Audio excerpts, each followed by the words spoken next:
kinumpirma na ng DOJ na magpapadala na ng grupo ang Pilipinas sa Malaysia para asikasuhin ang pagbabalik sa bansa ng taong nasa likod ng malawakang pyramiding scam na si Manuel Amalilio. Ayon sa DOJ, nagbigay signal ang DFA para ipagpatuloy ang negosasyon sa gobyerno ng Malaysia.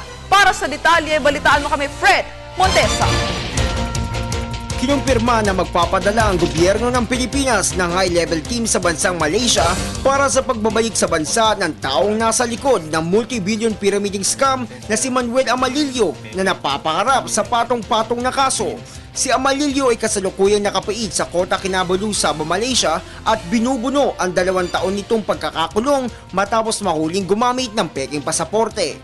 Ayon kay Department of Justice Secretary Leila de Lima, nagbigay na ng go signal ang Department of Foreign Affairs para sa pagpapatuloy ng negosasyon sa pamahalaan ng Malaysia para sa immediate extradition ni Amalilio. Matatandaang naantala ang talakayan sa extradition ni Amalilio sa pangungunan ni DOJ Undersecretary Jose Vicente Salazar dahil sa naganap na sigalot sa Sabah.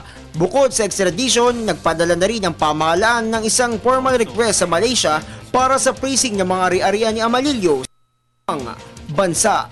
Para sa Telebisyon ng Bayan, Fred Montesa.